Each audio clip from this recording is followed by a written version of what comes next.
आज हम चर्चा करेंगे पर्युषण पर्व।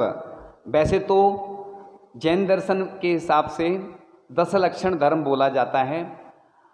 10 लक्षण ही आगम के अनुसार यह 10 लक्षण पर्व जो कि आने वाला है। और पर्युषण पर्व जिसे व्यवहार में बोलते हैं लेकिन आगम की दृष्टि में 10 लक्षण ही बोलते हैं, क्योंकि 10 धर्म मुनि राजों के ही होते हैं।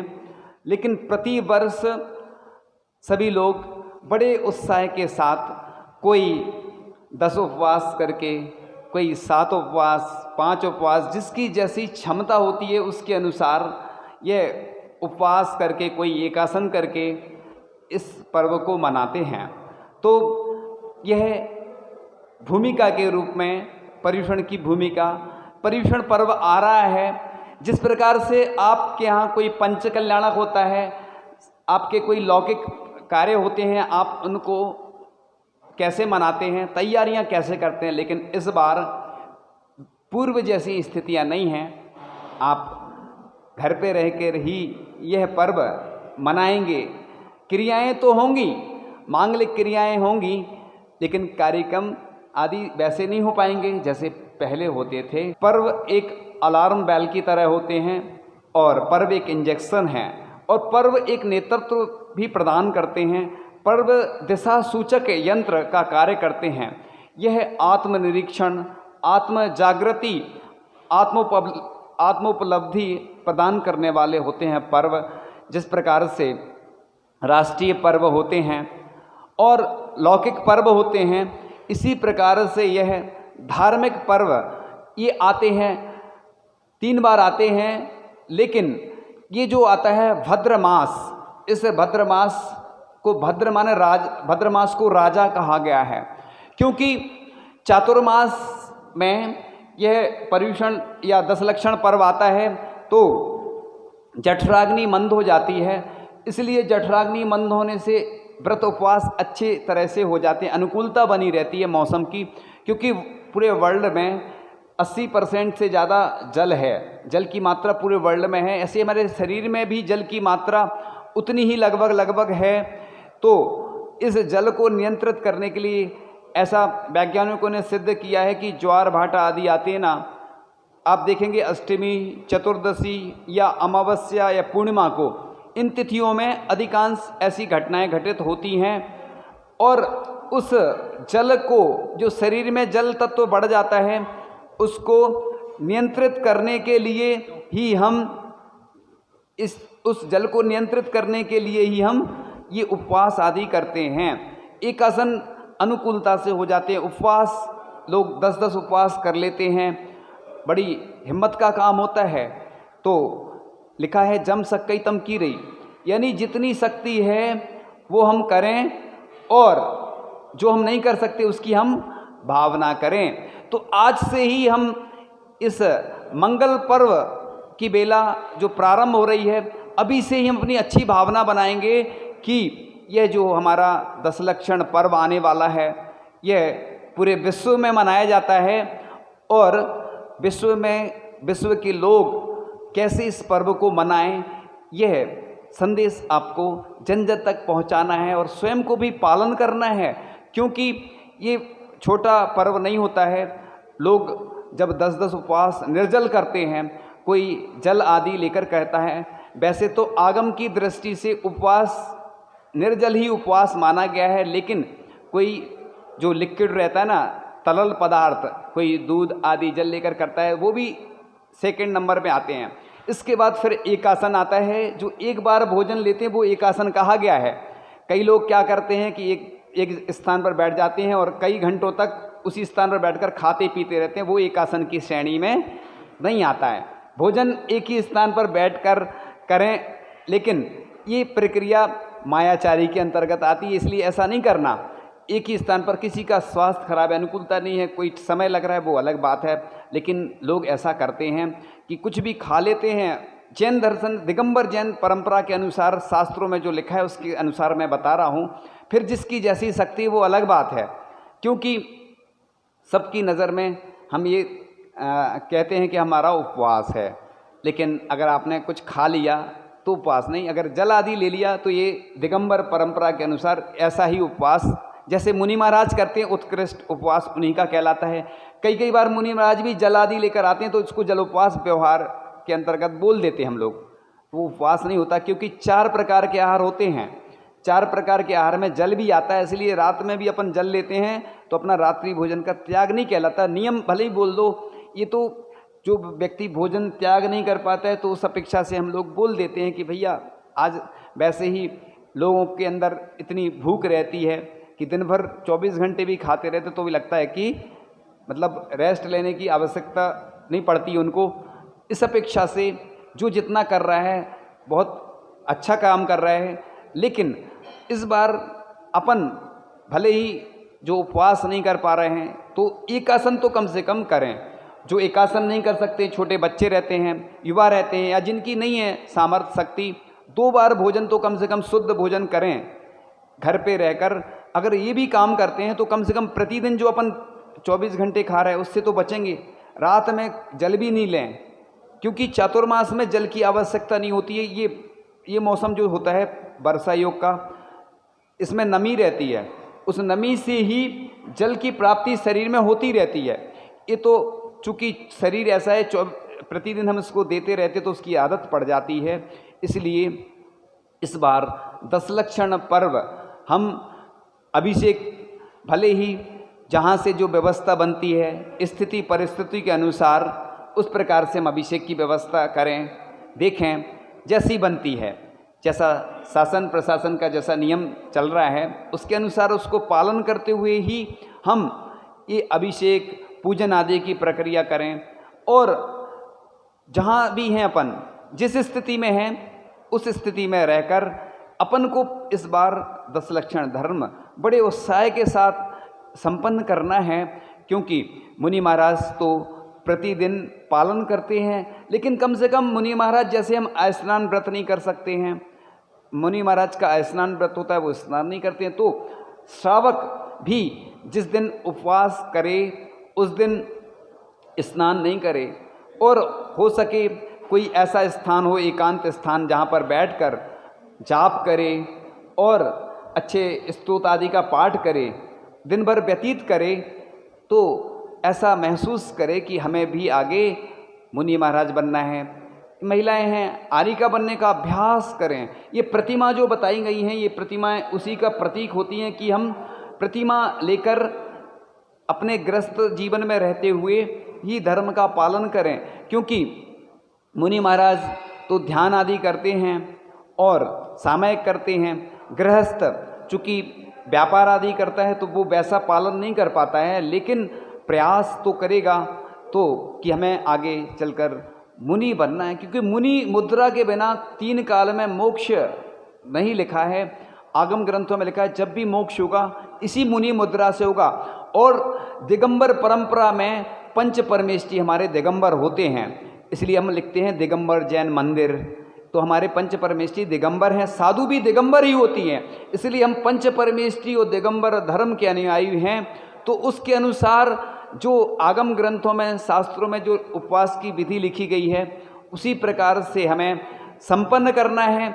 और जहाँ पर मंदिर आदि की व्यवस्था नहीं है उधर आप लोग घर पे रहकर ही पूजन आदि कर सकते हैं, जो कि पूज्य मुनि महाराज जो भी आपको निर्देश आदि बता रहे हैं, दे रहे हैं, उसके अनुसार आपको करना है। जैसी जो व्यवस्था होगी वो आपको जानकारी में होगी या आगे बताई जाएगी, लेकिन हमें अपने जीवन को बड़ा सुनहरा बनाना है। यानी ये जो पर्युषण पर्व या 10 लक्षण पर्व जो आते हैं ये गोल्डन चांस कहे जाते हैं, यानी स्वर्ण अवसर कहा जाता है। अगर इस पे हम चूक गए तो जो कहते हैं ना, जो चूक जाता है वो पछताता है, इसलिए हमें पछताना ना पड़े। इसलिए ये जो भूमिका बनाई जा रही है, जो बताई जा रही है कि हम कैसे अपने जीवन को व्यवस्थित बनाएं। जैसे एक लाइफ मैनेजमेंट होता है, लाइफ मैनेजमेंट का मतलब होता है हम जीवन को कैसे व्यवस्थित बनाएं, यानी जीवन जिएं तो ऐसे जिएं जिसमें कुछ आस हो, थोड़ी परेशानी हो, थोड़ा दुख का एहसास हो, तो हम अपने जीवन को कैसे अच्छा बनाएं। ये ऑल लाइफ मैनेजमेंट होता है, क्योंकि लोग दिन भर 24 घंटे खाते रहते, पीते रहते, सब काम वो जो करते हैं, व्यापार आदि को भी 10 दिन के लिए व्यवस्थित कर दें, इतने समय से लेके इतने समय तक ही हम व्यापार करेंगे। एक व्यक्ति थे, उनका कहना था मैं 8 घंटे व्यापार के लिए देता हूँ, 8 घंटे मैं धर्म करता हूँ और 8 घंटे अन्य कार्य करता हूँ। तो ये अपने लाइफ को यानी अपने जीवन को व्यवस्थित बनाने की कला है। एक बार हमने गाथा सुनाई थी कि मूलाचार में बट्टेकेर स्वामी जी ने बहुत अच्छी गाथा दी है। ये गाथा यानी इतनी अच्छी गाथा है कि इसमें पूरा लाइफ मैनेजमेंट है। यानी लोग कहते हैं कि जैन दर्शन में क्या है, जैन धर्म में क्या है, तो जैन दर्शन में पहले से ही ऑल लाइफ मैनेजमेंट बताया गया है कि कदम चरे कदम चिट्ठे, कदम आसे कदम से, कदम भासे जे भुंजे जे, कदम पावना बज्जदी। यानी कैसे चलें, कैसे उठें, कैसे बैठें, कैसे सहन करें कि जिससे हमें पाप का बंध ना हो। तो जब शिष्य गुरु महाराज से प्रश्न करता है कि मैं कैसे चलूं, कैसे उठूं, कैसे बैठूं, तो जब गुरु महाराज से जब शिष्य प्रश्न करता है तो गुरु महाराज बड़ी सरलता से और सहजता से उत्तर देते हैं कि जदम चरे जदम चिट्ठे, जदम आसे, जदम सहे, जदम भासे ज भुंजे ज एवं पावना बज्जदी। यानी यत्न पूर्वक चलो, यत्न पूर्वक बैठो, यत्न पूर्वक सहन करो, जिससे पाप का बंध ना हो। ये ऑल लाइफ मैनेजमेंट की एक कला है, जीवन जीने की कला अगर सिखाई गई है तो जैन धर्म में सिखाई गई है। कि आज जो रोग हो रहे हैं, रोग क्यों होते हैं? यदि आपको बुखार आ रहा है तो आचार्य श्री हमेशा कहते हैं कि 3 दिन तक कुछ नहीं करो। क्या नहीं करो? दवाई आदि नहीं करो, इलाज नहीं करो, सिर्फ आप क्या करो तो गर्म जल लो। आज भले ही जो लोग बता रहे हैं उपचार कि गर्म जल लेने से वो रोग नहीं होता है, जो वर्तमान में रोग चल रहा है ना, तो कहते हैं गर्म जल। तो ये तो जैन दर्शन में देखो साधु कितना गर्म जल लेते, लोग कहते हैं महाराज जी आप इतना गर्म जल ले रहे हैं।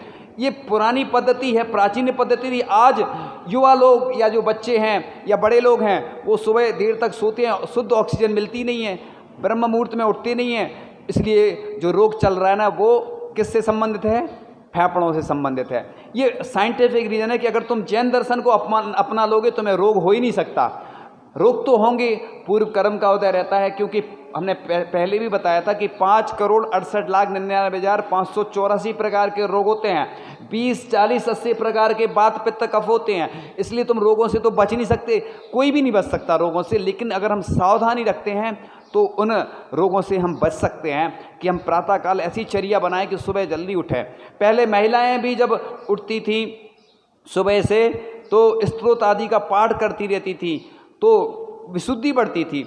आज लोग 10-11 बजे तक सोते रहते हैं। ये हमारी दिनचर्या जो बिगड़ गई है, इसी के कारण से ये रोग आ रहे हैं। रोग तो हम स्वयं बुलाते हैं, रोग शरीर में जब भी आते हैं हमारी कोई ना कोई कमी रहती है। तो जो ये पर्युषण पर्व आने वाला है, दशलक्षण पर्व, तो ये पर्व संदेश दे रहा है कि अब हम कम से कम 365 दिन में 355 दिन तो सब वही घोड़ा वही मैदान, लेकिन 10 दिन तो कम से कम जो व्रत उपवास करके हम अपना पुण्य बढ़ाएं, विशेष पूजन आदि करते हैं। कई जगह विधान होते थे और अभी भी लोग घर पर बैठकर हो सकता है विधान करें घर से, और अभिषेक पूजन उतनी मात्रा में नहीं कर पाएंगे, जाप घर से करें, ध्यान आदि का अभ्यास कर सकते हैं। तो जो रोग की बात चल रही थी कि गर्म जल बहुत फायदेमंद होता है, उससे कई रोग व्यक्ति के ठीक हो जाते हैं, लेकिन वो प्रयोग नहीं करता है। क्यों नहीं करता है? क्योंकि वो हमेशा जो आदत पड़ गई है, काय की पड़ गई है? फ्रिज की जो ठंडा जल रहता ना उसकी आदत पड़ गई है। जबकि ये फ्रिज बनाया गया था विदेशों में फ्रिज क्यों बनाया गया था? क्योंकि उधर भोजन बचा रहता तो वो रख देते थे। और अब सब लोग जैन दर्शन के हिसाब से जो हर पदार्थ की मर्यादा बताई गई है, जल की कितनी बताई गई है? 24 घंटे हाईएस्ट जो मर्यादा बताई है, कितनी? अधिकतम 24 घंटे के बाद वो एक्सपायर हो जाता जल, यानी अब उसको हम ग्रहण नहीं कर सकते। ऐसे ही महाभारत ग्रंथ में लिखा है कि चत्तारि नरक द्वारम प्रथमम रात्रि भोजनम, यानी 4 नरक के द्वार बताए गए। पहला रात्रि भोजन को बताया गया, क्योंकि जो रात में खाता है वो ऐसा लिखा है आगम ग्रंथों में कि वो गिद्ध आदि जो तिरंच ऐसे पशु होते हैं ना, जो घूमते रहते हैं ना बाहर, जो दिखते हैं, वो ऐसे पशु बनते हैं। इसलिए रात में तो भोजन वैसे भी नहीं करना चाहिए, क्योंकि स्वास्थ्य की दृष्टि से भी बताया गया है कि रात में जो भोजन करता है उसका पाचन तंत्र खराब हो जाता है। आज भले ही कोई अच्छी भी चर्या कर रहा है, रोग तो उसको भी हो जाते हैं। तो जब आप दिन रात भोजन करेंगे, शाम के बाद जो अपना कमल नाल होता है ना, बंद हो जाता है। और आपने देखा होगा कि सूरज भी कब उगता है? सुबह उगता है और शाम को क्या होता है? अस्त हो जाता है। कमल भी कैसा होता है? कमल जैसे ही सूरज डूबता है तो कमल भी बंद हो जाता है। हमारा शरीर भी ऐसा ही बना है।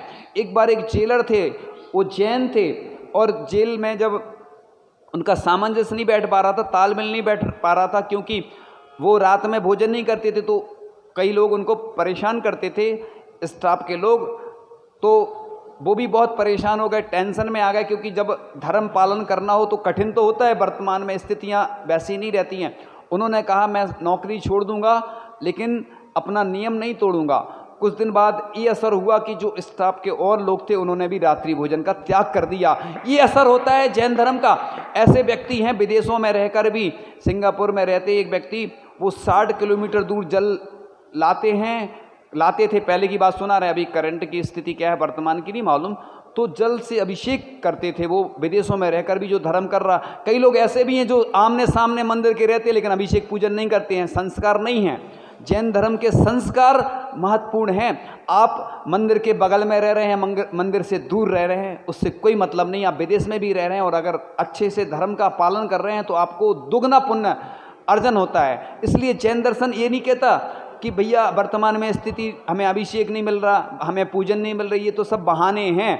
जब कई लोग ऐसे भी हैं जो सामान जब मिलता था तब अभिषेक नहीं करते थे, अभी जरूर आते अभिषेक करने। क्यों आते हैं?